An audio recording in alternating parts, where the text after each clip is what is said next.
Hello दोस्तों। कहते हैं सक्सेस का कोई शॉर्टकट नहीं होता, बट अगर हम वो शॉर्टकट ले लें तो ये कोई श्योर नहीं है कि वो सक्सेस जो आपको मिलेगी उस शॉर्टकट से वो कितने दिन तक सस्टेन रहेगी, वो ज़्यादा समय तक आपके लिए रहेगी भी कि नहीं रहेगी।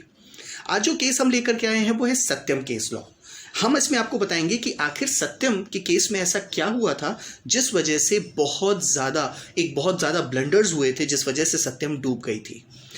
एक क्वेश्चन आपके मन में आएगा कि यार ये केस तो पता नहीं कितने सारी बार हमने देख चुके हैं और कितनी सारी आपको इसके वीडियोस आपको मिल जाएंगे और इसकी केस स्टडीज मिल जाएंगी, तो दोबारा से इस वीडियो को देखने का कोई मतलब नहीं है।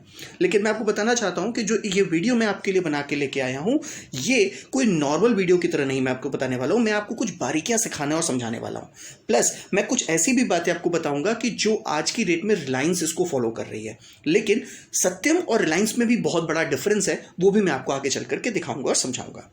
बने रहिए मेरे वीडियो के साथ। मैं हूं सीए देवेंद्र रहेजा। अगर आपने मेरे चैनल को सब्सक्राइब नहीं किया है तो उसको जल्दी से सब्सक्राइब कर लीजिए और मेरे वीडियो को लाइक भी जरूर करिएगा। देखिए, ये केस लॉ के लिए मेरा पहला वीडियो है, तो मैं चाहूंगा कि आप लोगों की एक लाइक से मुझे थोड़ा सा कॉन्फिडेंस बूस्टअप मिलेगा और मैं आने वाले दिनों में और भी अच्छे अच्छे केस लॉज आपके लिए लेकर के आऊंगा, जो एटलीस्ट आपको ये तो अवेयर करा देंगे कि कौन सी गलतियां हैं जो यूजुअली एक कॉर्पोरेट वर्ल्ड में लोग कर देते हैं और जिसका खामियाजा उनको बहुत लंबे समय तक भुगतना पड़ता है। तो आइए स्टार्ट करते हैं और समझते हैं कि आखिर सत्यम के केस में ऐसा क्या हुआ था। सत्यम के पूरे बैकग्राउंड को हम समझते हैं। देखिए, सत्यम की बात करें तो सत्यम एक संस्कृत वर्ड है जिसका मतलब होता है ट्रुथ, सच्चाई। बट आपको मैं आगे चल के दिखाऊंगा कि किस तरीके से इसी नाम के विपरीत जाकर के इनके डायरेक्टर्स ने इस सत्यम को, इस ट्रुथ को पूरी तरीके से धराशायी कर दिया। मैं आपको बताना चाहूंगा कि इस कंपनी को बहुत सारे अवार्ड्स मिले, ऐसे ऐसे अवार्ड्स मिले जिसकी वजह से कंपनी को बहुत ज़्यादा रेपुटेशन मिली। कंपनी की ग्रोथ स्ट्रक्चर बहुत ज़्यादा थी। कंपनी आईटी स्ट्रक्चर की 4th लार्जेस्ट कंपनी बन चुकी थी। जी हाँ, मैं अगर अवार्ड्स की बात करूं तो E&Y ने मिस्टर राजू, जो इसके डायरेक्टर को ऑनर थे, उनको एंटरप्रेन्योर ऑफ द ईयर का अवार्ड मिला था 2007 में। इतना ही नहीं, 2018 में अगर मैं बात करूं तो सत्यम ने एक और भी अवार्ड जीता था, जो leader in India in CG and accountability का भी अवार्ड जीता था। 2008 में उनको world council for corporate governance awarded Satyam with the global peacock award for global excellence in corporate accountability. जिस तरीके से इनकी अकाउंटिंग थी, जिस तरीके से इनकी वर्किंग थी, इन सबके बेसिस पे इनको बहुत सारे अवार्ड मिले। लेकिन क्या ये अवार्ड इनके लिए सस्टेनेबल थे? नहीं थे। क्यों नहीं थे? क्योंकि ये शॉर्टकट लेना चाहते थे। अब ये शॉर्टकट कैसे लेना चाहते थे, इस बात को हम लोग समझते हैं। शॉर्टकट के लिए इनको, इस बात को समझाने के लिए मैं आपको एक छोटी सी चीज आपको सिखाता हूं। मैं यहां पे आपको एक बैलेंस शीट का स्ट्रक्चर बना के दिखाता हूं और इसमें आपको सिखाऊंगा कि बताऊंगा कि किस तरीके से चीजें अकर करती हैं। देखिए, इस बैलेंस शीट की अगर मैं बात करूं तो एक साइड होता है जिसमें हम अपने एसेट्स को मेंशन करते हैं, अपनी जो वेल्थ है उसको मेंशन करते हैं। कैश और वेल्थ हमने एक तरफ मेंशन कर दी। दूसरी तरफ अब ये जो वेल्थ मैंने क्रिएट की है, ये वेल्थ मेरे पास आई कहां से है? भाई, 2 ऑप्शन है, या तो मालिकों ने लगाया होगा यानी कि शेयर होल्डर्स ने लगाया होगा, या तो हमने लोन लिया होगा, लाइबिलिटी ली होगी जिससे मैंने ये एसेट्स बनाए होंगे। अल्टीमेटली हमारे एसेट्स और मेरी लायबिलिटीज दोनों मैच करती हैं। इस बात को समझने की कोशिश करिएगा। जैसे कि आप जानते हो कि आज की डेट में रिलायंस ने क्या कहा था, रिलायंस के जो चेयरमैन है मुकेश अंबानी जी, उन्होंने कहा था कि मैं लायबिलिटी जीरो करना चाहता हूं, मैं डेप्थ फ्री कंपनी बनना चाहता हूं। अब अगर मैं डेप्थ फ्री कंपनी बनना चाहता हूं, यहां से मैं लायबिलिटी को रिमूव करना चाहता हूं, तो इसका मतलब है कि अब जितनी भी एसेट्स होंगे वो सब के सब शेयर होल्डर्स के होंगे। बट उसके लिए क्या करना पड़ेगा, हमें लायबिलिटी को रिड्यूस करना पड़ेगा। तो हर कंपनी चाहती है कि उसके पास जब प्रॉफिट आए तो वो प्रॉफिट पूरा का पूरा हमारा हो। लेकिन जब मैं लायबिलिटी लोन ले लेता हूं तो हमें क्या करना पड़ता है, जब मेरे पास प्रॉफिट आता है तो सबसे पहले मुझे उसका इंटरेस्ट या उसका प्रिंसिपल हमने अपने लायबिलिटी होल्डर्स को पे करना होता है। तो सत्यम ने यही चीज एक बहुत बड़ी गड़बड़ कर दी। सत्यम ने क्या किया, अपने लायबिलिटीज को बाय डिफॉल्ट गिराना शुरू कर दिया, यानी कि एक इमेजिनरी फिगर से इस लायबिलिटी को रिड्यूस करना शुरू कर दिया। वो ये दिखाना चाहती थी कि भैया देखो, ऐसा है कि हमारी कंपनी के पास बिल्कुल डेप्थ नहीं हो, यानी कि जो भी प्रॉफिट होगा वो मालिकों का होगा, और जब वो प्रॉफिट मालिकों का होगा तो बट ऑब्वियसली चीजें इन्वेस्टर्स जो कंपनी के मालिक बनना चाहते हैं, शेयर होल्डर्स, वो ज्यादा से ज्यादा पैसे इन्वेस्ट करेंगे। इतना ही नहीं, उन्होंने एसेट के साथ भी मैनिपुलेशन करना शुरू कर दिया, कैश के साथ भी मैनिपुलेशन शुरू कर दिया। उन्होंने कहने लगा कि भाई मेरी देखो वेल्थ भी क्रिएट हो रही है और मेरी लायबिलिटी भी रिड्यूस हो रही है। बट इन सबको बैलेंस करने के लिए वो सारा मैनिपुलेशन का प्रेशर उन्होंने डाल दिया प्रॉफिट के ऊपर। अब ये प्रॉफिट का पोर्शन भी शेयर होल्डर का ही पार्ट होता है, क्योंकि जो भी प्रॉफिट होता है वो मालिकों को बांट दिया जाता है। तो इन सबको एडजस्ट करने के लिए उन्होंने पूरा बर्डन प्रॉफिट के ऊपर डाल दिया और उन्होंने सोचा कि हम लोग इसको आगे चल करके सेट कर देंगे, ठीक कर देंगे। लेकिन हुआ क्या कि हर 3 मंथ्स के रिजल्ट पे भाई वो बहुत ज़्यादा बोलना शुरू कर दिया था कि मेरा इतना प्रॉफिट होगा, एक्स एंड एक्स तरीके से हम लोग डील करेंगे। और रिजल्ट हुआ कि जब वैसे प्रॉफिट नहीं होते थे तो इन चीज़ों को उन्होंने मैनिपुलेट करना शुरू कर दिया था। अब इतनी सारी चीज़ें चेंज होने के बाद जब एक समय ऐसा आ गया कि अब उनको लगने लगा कि यार अब तो ये चीज़ें चेंज हो ही नहीं सकती, इसको मैनेज किया ही नहीं जा सकता।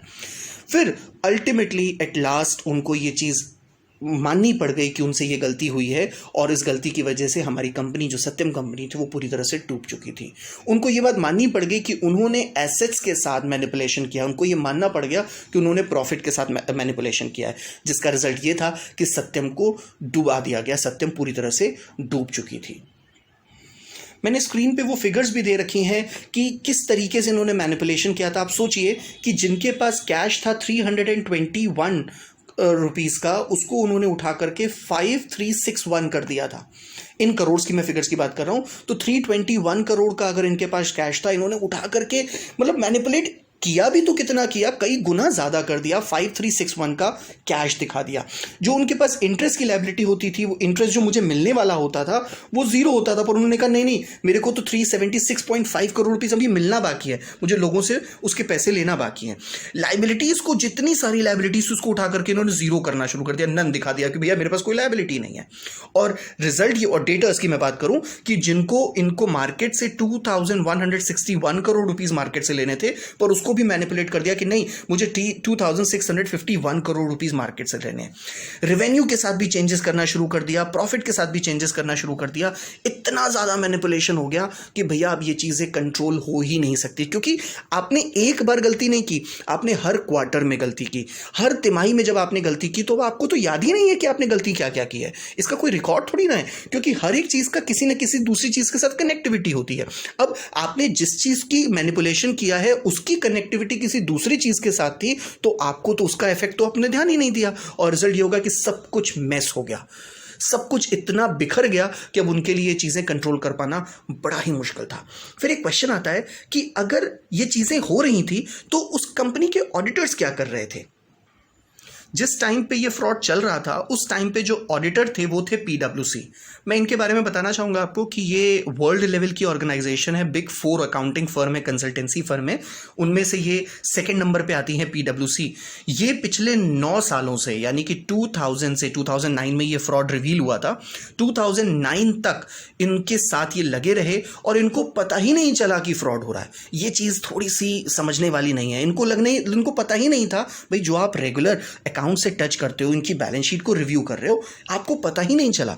ये चीज इसलिए डाउटफुल हो जाती है क्योंकि जब ड्यू डिलिजेंस के लिए मेरिल लिंच को कंपनी ने हायर किया, तब 10 दिनों के अंदर उन्होंने ये चीज बता दी कि भैया यहां पे तो बहुत सारा फ्रॉड चल रहा है। और इतना ही नहीं, जैसे ही 10 दिनों के अंदर उनको ये चीजें पता लगने लगी, उन्होंने ये सारी चीजें इंडिपेंडेंट डायरेक्टर्स को बताना शुरू कर दिया। तब जाकर के इंडिपेंडेंट डायरेक्टर ने राजू को एक मेल किया कि भैया देखो ऐसा है कि मुझे बहुत सारे मैसेज नजर आ रहे हैं, बहुत सारी कमियां नजर आ रही हैं जो मुझे नहीं लगता कहीं से भी सुधारी जा सकती हैं। तो आपको इन चीजों को मानना पड़ेगा, एडमिट करना पड़ेगा कि आपने ये गलती की है। अगर आप नहीं करोगे तो मैं इसको पब्लिश करने वाला हूं, मैं सारी मेल सबको पब्लिश करने वाला हूं, अपने सारे शेयर होल्डर्स को बताने वाला हूं, क्योंकि डायरेक्टर की रिस्पॉन्सिबिलिटी होती है कि शेयर होल्डर्स की जो थॉट्स होते हैं, जो प्रोसेस होते हैं, उन सब जो रिक्वायरमेंट्स होती है उनको फुलफिल करे। अब एट लास्ट जब उन्होंने ये बात कमिट कर दिया कि भैया अगर आप नहीं इस चीज को एडमिट करोगे तब मैं ये सारी चीजें शेयर होल्डर्स को बताने वाला हूं, तब जाकर के राजू को लगने लगा कि हाँ अब मुझे इन चीजों को सुधारना पड़ेगा। एट लास्ट फिर मिस्टर राजू ने, जो इनके डायरेक्टर थे, को ओनर थे, उन्होंने फिर ये चीज एडमिट की कि हाँ उन्होंने ये गलतियां की हैं। बट द थिंग इज कि अगर ये चीजें पहले पकड़ में आ जाती तो ये इतना नुकसान ना होता, कंपनी की जो गुडविल है वो इतनी ज़्यादा ना डूबती, शेयर होल्डर्स के इतने सारे पैसे ना डूबते।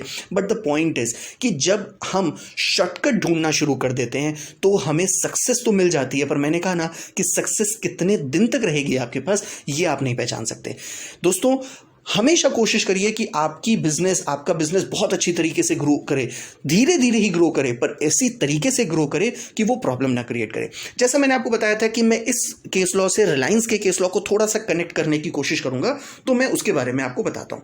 जैसे कि मैंने आपको बताया था कि ये हमारी बैलेंस शीट है। बैलेंस शीट में एक पोर्शन होता है एसेट का, एक होता है कैश का, और एक होता है लायबिलिटी का, और एक होता है शेयर होल्डर का। आज की डेट में जैसे कि रिलायंस के कंपनी के ओनर या डायरेक्टर कह लूं, मुकेश अंबानी जी ने कहा था कि मैं भी अपनी कंपनी को डेप्थ फ्री कंपनी बनाना चाहता हूं।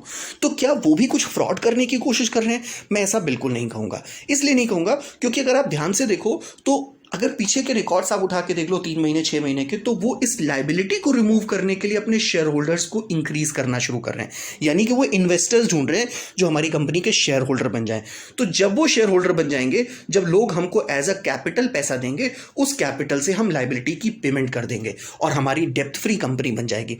तो अल्टीमेटली जितने भी एसेट हैं वो मालिकों का एसेट बनाने की वो कोशिश कर रहे हैं। यहां पे कहीं पे भी कोई फ्रॉड इन्वॉल्व नहीं है। लेकिन सत्यम के केस में उन्होंने पूरी तरीके से फ्रॉड के इंटेंशन से ही ये सारी चीजें की थी, बहुत सारा पैसा हड़पा। बट एक चीज ये भी है कि जो उनको सजा दी गई, क्या वो जायज थी?